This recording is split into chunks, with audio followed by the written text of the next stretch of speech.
নমস্কাৰ সকলোকে আশা কৰিছো সকলো ভালে আছে নহয় জানো আজি এটা পুনৰ নতুন ভিডিও লৈ আপোনালোকৰ মাজলৈ আহিছো আৰু এই আপোনালোকে দেখিছে এটা ৰেচিপি আজি ৰান্ধিছো বাঁহগাজৰ এটা ৰেচিপি আলুৰ সৈতে ভিডিওটো শেষলৈকে চাই থাকক আজি আমি জানিম বাঁহগাজৰ বিষয়ে কিছু কথা আমাৰ স্বাস্থ্যৰ বাবে বাৰু বাঁহগাজ উপকাৰী নে আহক আজি আমি জানো বাঁহগাজৰ বিষয়ে কিছু কথা লগতে বাঁহগাজৰ উপকাৰিতা আৰু ব্যৱহাৰ সম্পৰ্কে কিছু কথা জনাৰ উপৰিও ইয়াৰ অপকাৰনো কি আছে সেইটো আমি জানিবলৈ চেষ্টা কৰিম গতিকে ভিডিওটো অকনো স্কিপ নকৰাকৈ শেষলৈকে চাই থাকিব আৰু যদি আজি আপুনি মোৰ ভিডিওটো প্ৰথমবাৰৰ বাবে চাইছে তেতিয়াহলে সাবস্ক্ৰাইব কৰি দিব আৰু লগতে বেল আইকনটো টিপি প্ৰেছ কৰি দিবলৈ নাপাহৰিব তেতিয়াহে মোৰ ভিডিওবোৰ আগতীয়াকৈ আপুনি পাই থাকিব বাঁহগাজ আমাৰ অসমীয়া খাদ্যাভ্যাসৰ ভিতৰত এক অন্যতম থলুৱা খাদ্য ইয়াক বিভিন্নজনে বিভিন্ন ধৰণে ৰান্ধি সোৱাদ লয় বিশেষকৈ গৰমৰ দিনত বাঁহগাজ আৰু কঁঠালৰ গুটি ভাজি আৰু ভোট জলকীয়াৰ লগত আচাৰৰ সোৱাদেই সুকীয়া নহয় জানো আৰু আছে বিভিন্ন গুণাগুণ লগতে অপকাৰো নথকা নহয় সেই বিষয়ে জনাম প্ৰথমে আমি জানো আহকচোন উপকাৰৰ বিষয় বাঁহগাজবোৰ ব্যৱহাৰ কৰাৰ আগতে এনেকৈ ধুনীয়াকৈ বাকলিবোৰ গুচাই লোৱা হয় কিয়নো এই বাকলিৰ অংশত কাঠৰ দৰে ডাঠ গাঁঠি আছে যাক আমি চুবাই খাবলৈ বহুত কঠিন হ'ব বাঁহগছৰ পৰা যি গজালি ওলাই সেয়াই হৈছে বাঁহগাজ আৰু ইয়াক ইংৰাজীত কোৱা হয় বেম্বো শ্বুট বাঁহৰ গজালিবোৰ ইমান সতেজ ৰূপত থাকে এয়া দেখিছে নহয় লগতে ই অত্যন্ত পুষ্টিকৰো হয় বাঁহগাজৰ পৰা বিশেষকৈ আমি কৰ্কট ৰোগ ডায়েবেটিছ উচ্চ ৰক্তচাপ আৰু মেদবহুলতা প্ৰতিৰোধ কৰাত সহায় কৰে ইয়াত নগণ্য পৰিমাণৰ কাৰ্বহাইড্ৰেট কেলৰি আৰু শৰ্কৰা থাকে যিয়ে ওজন হ্ৰাস কৰাটো সহায় কৰে বাঁহগাজ সম্পৰ্কে গৱেষকসকলেও গৱেষণা কৰি কৈছে যে বাঁহগাজত ফাইটোনিউট্ৰিয়েণ্ট আৰু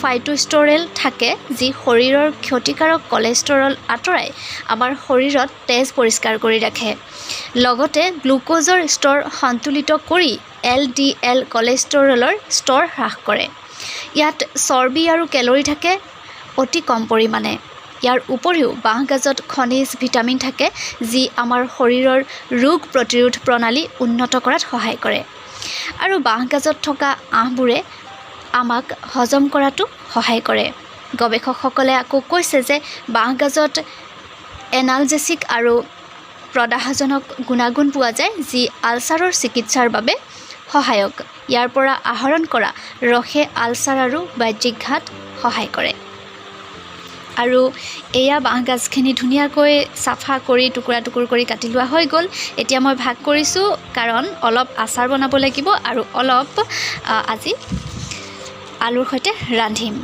গতিকে ভিডিওটো চাই থাকিব আচাৰৰ ভিডিও এটা আগতেও মই দিছিলোঁ আপলোড কৰিছিলোঁ সেইটোতকৈ আৰু আজি মই অকণমান বেলেগ ধৰণে আচাৰ বনাম বুলি ভাবিছোঁ বেলেগ এটা পদ্ধতিৰে আজিৰ ভিডিওটোত মই আচাৰৰখিনি দিব নোৱাৰিম বাৰু বেলেগ এটা ভিডিঅ'ত দিম গতিকে ৰান্ধিছোঁ কেনেকৈ সেইটো চাই থাকিব আৰু এয়া আলু কাটি লোৱা হৈ গ'ল লগত জলকীয়া দিছোঁ নহৰু দিয়া হৈছে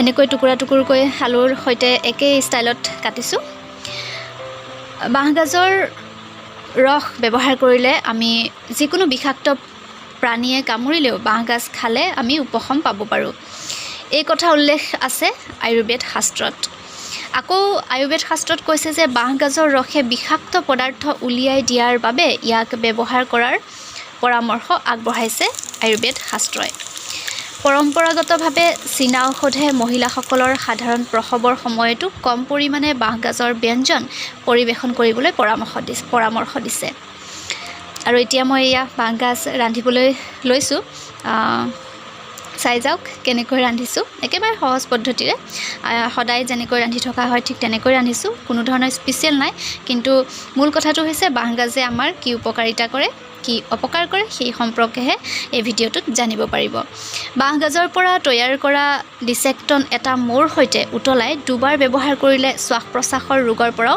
আমি নিৰাময় পাব পাৰোঁ পাকস্থলীৰ বিকাৰৰ চিকিৎসা কৰাটো সহায় কৰে বাঁহৰ গাজবোৰে আৰু ইয়াৰ পাতবোৰে কৃমি আৰু পেটৰ ৰোগ দূৰ কৰাত সহায় কৰে আঘাত অৰ্থাৎ ঘাঁ পৰিষ্কাৰ কৰিবলৈও বাঁহৰ গাজ খাব পাৰে ইয়াত থকা যথেষ্ট পৰিমাণৰ পটাছিয়ামে ৰক্তচাপ উচ্চ ৰক্তচাপ হ্ৰাস কৰাত সহায় কৰে বাঁহৰ গাজত থকা আঁহবোৰৰ লগতে আৰু চৰ্বিৰ পৰিমাণ কম হোৱাৰ বাবে ডায়েবেটিছ ৰোগীৰ বাবে অতি উপকাৰী আৰু এইখিনি মই জলকীয়া আৰু নহৰু আচাৰত দিবৰ বাবে ৰেডি কৰিছোঁ। ইতিমধ্যে বাঁহৰ গাজৰ ৰেচিপিটো আধা দেখা পালে বাৰু ৰান্ধি আছোঁ আৰু এতিয়া মই জলকীয়া আৰু এইখিনি ধুনীয়াকৈ ধুই লৈছোঁ আচাৰত ব্যৱহাৰ কৰিবৰ বাবে। আৰু আচাৰ বনাবৰ বাবে এইখিনি মই অকণমান মিহি মিহিকৈ কাটি লৈছোঁ। এনেকৈ ধুনীয়াকৈ সকলোখিনি পাতল পাতলকৈ গোটেইখিনি কাটি লোৱা হৈ গ'ল। এয়া চাওক। তাৰপিছত জলকীয়া নহৰু ৰেডি কৰিছোঁ আৰু বহুত কিবা কিবি দিবলৈ আছে মছলা, সেইখিনি গতিকে আজি মই প্ৰস্তুত কৰিব নোৱাৰিম আচাৰৰ ভিডিঅ'টো, গতিকে অন্য এদিনা মই আপলোড কৰিম। বাঁহগাজত থকা আঁহবোৰে শৰীৰৰ পৰা ইনচুলিন শোষণ কৰাত সহায় কৰে আৰু ইয়াৰ ওপৰত নিৰীক্ষণ কৰে। বাঁহৰ গাজবোৰ লোৰে সমৃদ্ধ, সেয়েহে ই তেজৰ হিমোগ্ল'বিনৰ স্তৰ পুনৰুদ্ধাৰ কৰাত সহায় কৰে আৰু ৰজোনিবৃত্তিৰ পৰ্যায়ৰ পৰা পাৰ হৈ অহা এনিমিক ব্যক্তি, গৰ্ভৱতী মহিলা, বৰ্ধিত শিশু আৰু মহিলাসকলৰ বাবে অতি উপকাৰী। এয়া ইতিমধ্যে বাঁহৰ গাজৰ ৰেচিপি ৰেডি হৈছে আৰু লাহে লাহে সিজিবলৈ ধৰিছে। আচলতে বাঁহৰ গাজখিনি কুকাৰত উতলাই লোৱা হয়, সিজাই লোৱা হয়, কিন্তু মই আজি নল'লোঁ, সেইবাবে অকণ বেছিকৈ সিজাব লাগিব, বেছিকৈ ভাজিব লাগিব। সেয়ে এতিয়া ভাজি আছোঁ। বাঁহগাজ আমি বিভিন্ন ধৰণে বিভিন্নজনে বেলেগ বেলেগ পদ্ধতিৰে ৰান্ধি খাওঁ, যেনে তেলত ভাজি, তৰকাৰী বা আঞ্জা অথবা যিকোনো ধৰণৰ শাক পাচলিৰ সৈতে মিহলি কৰিও খোৱা হয়।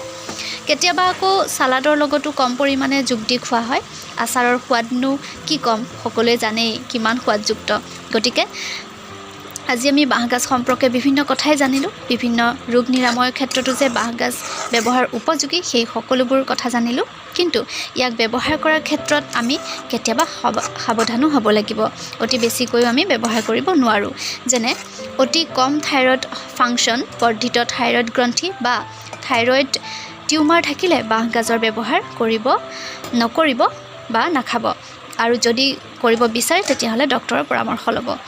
কিন্তু যিকোনো ৰোগ নিৰাময়ৰ ক্ষেত্ৰত যদি ব্যৱহাৰ কৰে তেতিয়াহ'লেও ডক্তৰৰ পৰামৰ্শ লোৱাটো উচিত। আৰু এয়া ইফালে বাঁহগাজৰ এটা ৰেচিপি আলুৰ সৈতে ৰান্ধি হৈ গ'ল। আৰু আপোনালোকেও দেখিছে ভিডিঅ'টো, হয়তো মই ৰান্ধিব নাজানিবও পাৰোঁ, ভালদৰে নাজানিব পাৰোঁ, কিন্তু তথাপিও সোৱাদযুক্ত হয় বাৰু। আৰু আপোনালোকে হয়তো ইয়াতকৈ বেছি ধুনীয়াকৈ ৰান্ধিব জানে আৰু সকলোৱে বিভিন্ন ধৰণে বিভিন্ন ষ্টাইলত খুব ধুনীয়াকৈ ৰান্ধি খায়। গতিকে মোৰ ৰন্ধাটো সিমান ভাল নহ'লেও নাহাঁহিব, কিন্তু বাঁহৰ গাজৰ যে উপকাৰিতা আছে বা কেনেকুৱা ধৰণৰ অপকাৰ কৰে আমাক, কিমান ধৰণৰ আমাৰ শৰীৰৰ বাবে দৰকাৰী হয়, সেই কথাখিনি মই জনাবলৈ ভিডিঅ'টো প্ৰস্তুত কৰিলোঁ। আৰু এতিয়া এয়া চাওক, বাঁহৰ গাজৰ ৰেচিপিটো হৈ গ'ল। গৰমে গৰমে খাব লাগিব, সেয়েহে এনেকৈ হটকেছত ভৰাই থৈছোঁ। মোৰ ভিডিঅ'টো যদি চাই ভাল পাইছে তেতিয়াহ'লে লাইক এটা কৰিব, কমেণ্ট কৰি জনাবলৈ নাপাহৰিব আৰু ছাবস্ক্ৰাইব কৰি দিব। আৰু এয়া বাঁহৰ গাজৰ এটা শুকান ৰেচিপি বনালোঁ। চয়াবিনৰ সৈতে বাঁহৰ গাজ একদম ড্ৰাই ফ্ৰাই কৰিলোঁ। এনেকৈও খাই খুব ভাল লাগে। মই আচলতে ভাল পাওঁ আৰু চয়াবিন এনেকৈ ফ্ৰাই কৰি খাই খুব ভাল লাগে। আজিলৈ মোৰ ভিডিঅ'টো ইমানেই আছিলে। এটা নতুন দিনত আকৌ এটা নতুন ভিডিঅ' লৈ আপোনালোকৰ মাজলৈ আহিম। আশা কৰিছোঁ সকলো ভালে থাকিব আৰু মোৰ ভিডিঅ'টো শেষলৈকে চোৱাৰ বাবে বহুত বহুত ধন্যবাদ।